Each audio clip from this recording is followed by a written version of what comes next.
এখানে সব আমাদের মুরব্বি লেভেলের মানুষজন ছিল। আমাদের প্রথম দাবি হলো নো হেয়ার কাট। ঠিক ঠিক। আমাদের একটা প্রবলেম হচ্ছে আমাদের আমানতকারীদের ওখানে বলছে এফডিআর আপনারা অটো রিনিউ করতে পারবেন, কিন্তু মান্থলি স্কিম অটো রিনিউ হবে না।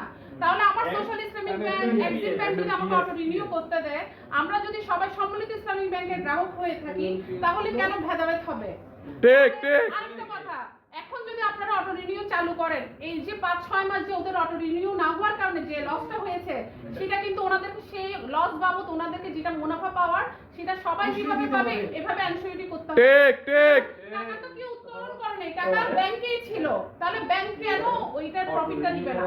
অটো রিনিউ হবে এন্ড যে মাসব্যাপী ওনারা লস বিয়ার করেছে সেটা ওনাদেরকে অবশ্যই সসম্মানে বুঝিয়ে দিতে হবে। ঠিক। সোশ্যাল ইসলামিক ব্যাংকের গ্রাহক আমাকে বলছে হেয়ার কাটের কোনো ধরনের ওনাদের কাছে নোটিশ যায়নি। তাহলে আমি যখন এফডিআর করতে গেলাম, বাংলাদেশ ব্যাংকের অনুমোদন নিয়ে আমি যখন এফডিআর আমাকে উইথড্র করতে গেলাম, আমাকে বলা হচ্ছে ম্যাপিং করে অ্যাকাউন্টে টাকা জমা রাখতে হবে। আমার টাকা কেন আমি ম্যাপিং অ্যাকাউন্টে রাখবো? আমার সেভিংসে থাকবে।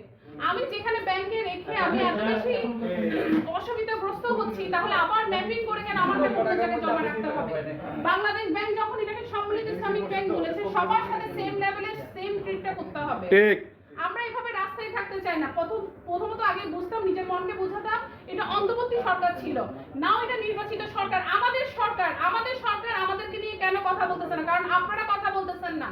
আপনারা যদি আমাদের কথাগুলো বলতেন, ম্যানেজাররা যদি আমাদের হয়ে কথা বলতো, আজকে এতদিন এই ছোট্ট জিনিসটা আটকে থাকতো না। আমাদের সেই খারাপ ব্যাংকগুলো যদি আজকে হেয়ার কাট থেকে দূরে থাকতে পারে, তাহলে আমরা কেন হেয়ার কাটে অন্তর্ভুক্ত থাকবো?